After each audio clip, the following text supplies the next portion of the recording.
मैं यही कह रही थी स्वामी जी, अब जो फैक्ट्रीज में काम कर रहे हैं, पत्थर की खदान में है, कोई चूड़ियों की फैक्ट्री में काम कर रहा है, उनका तो समझ में आता है, उनकी मजबूरी है, वो काम कर रहे हैं क्योंकि वो उनकी रोजी रोटी है, और फिर वहां से बीमारी उनके शरीर में एंट्री कर रही है।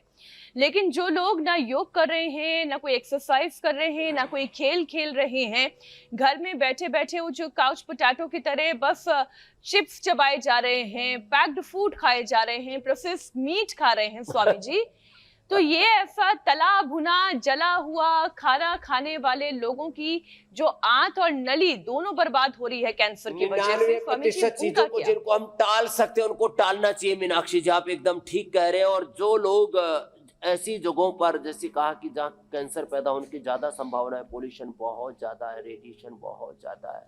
अरे और तो और छोड़ो, डॉक्टर भी जो रेडिएशन वाले काम में ज्यादा लगे रहते हैं, उनको भी प्रोस्टेट का कैंसर, ब्लड कैंसर, अलग अलग प्रकार के कैंसर होने की संभावना रहती है, जो बहुत ज़्यादा रेडिएशन के एक्सपोजर में रहते हैं। तो उनको भी 1 घंटा प्राणायाम करके जाना चाहिए घर पे कम से कम।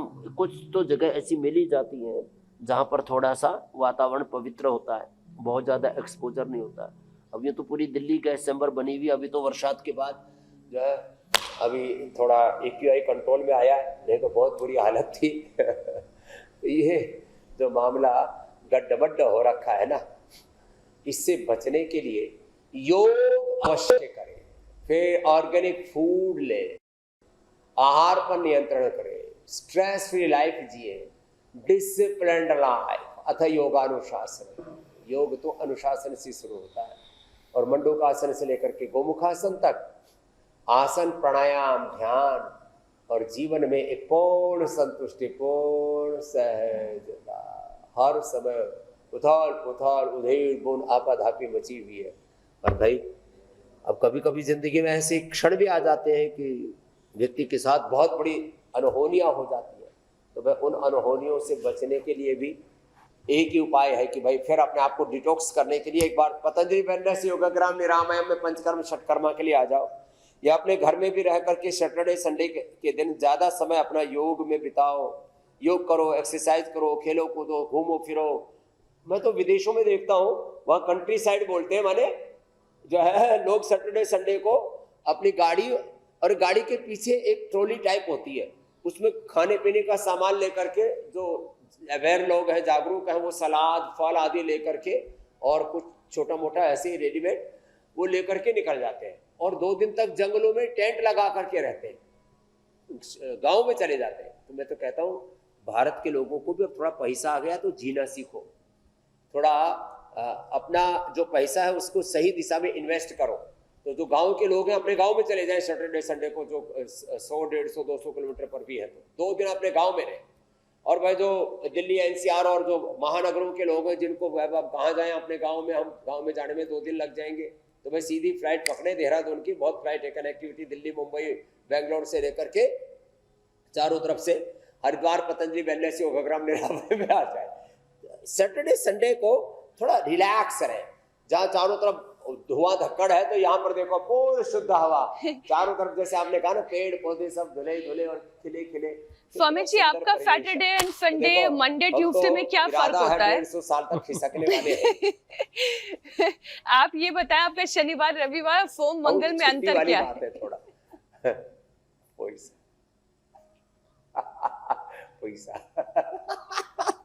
स्वामी जी, अब तक जो हमने बात की, कैंसर को कैसे पहचानना है, कैंसर को कैसे रोकना है, कैसे शरीर को इस लेवल पर रखना कि कैंसर की एंट्री ना हो सके, ये सारी बात हमने कर ली है। लेकिन स्वामी जी, इसके बावजूद बहुत सारे ऐसे लोग हैं जिन्होंने कैंसर को फेस किया है, जो कैंसर के साइड इफेक्ट्स से गुजरे हैं, उस दौरान होने वाली दवाओं के साइड इफेक्ट से गुजरे हैं।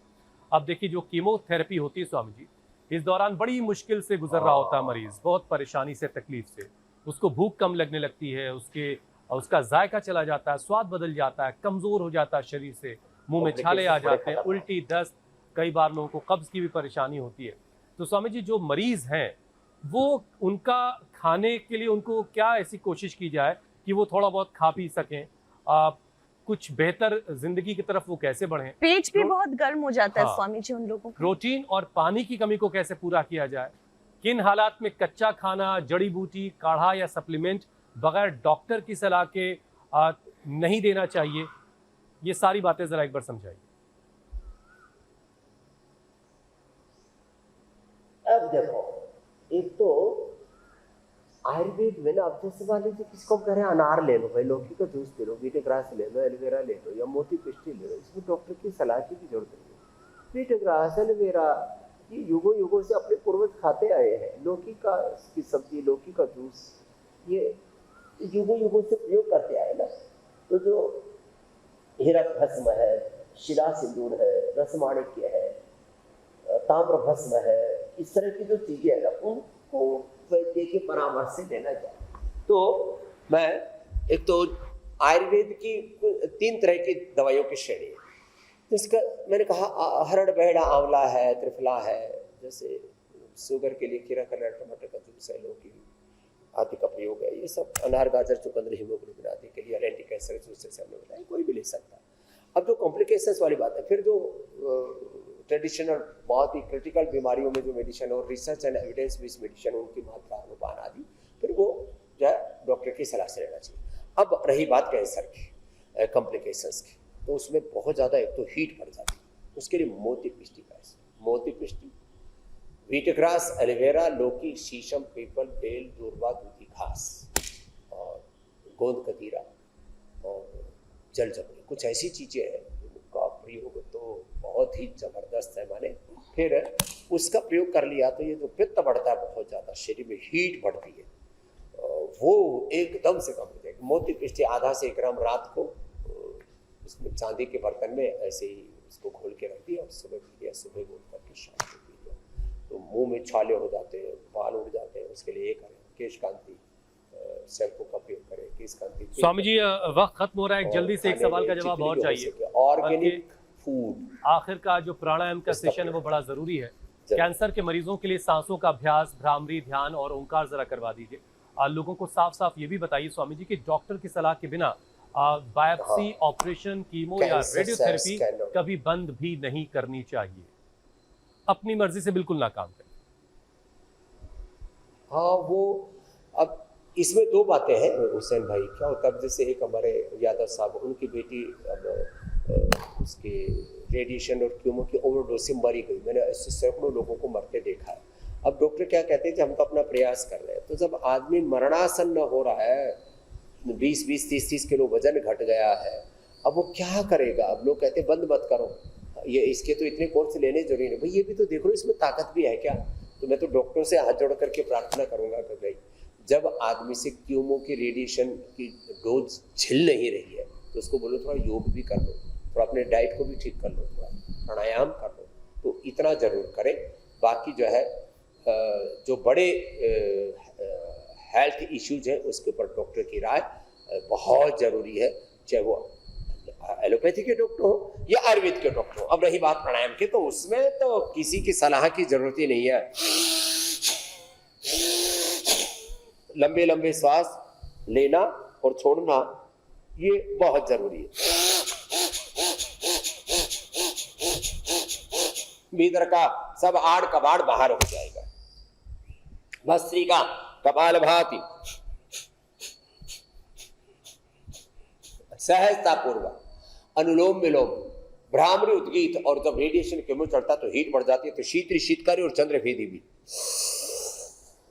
और अनुलोम विलोम तो दिन भर करवा देते, तो उससे पूरी जीवनी ऊर्जा इतनी ऊंची बढ़ जाती है हमारी, उससे कैंसर सेल्स ही पूरे शरीर के खत्म हो जाती है। ये बड़ी जबरदस्त है। खुद भी अवेयर रहिए और लोगों को भी अवेयर करते रहिए। इसके जरिए कैंसर के खिलाफ जो मिशन है, जो लड़ाई है, वो जीती जा सकती है।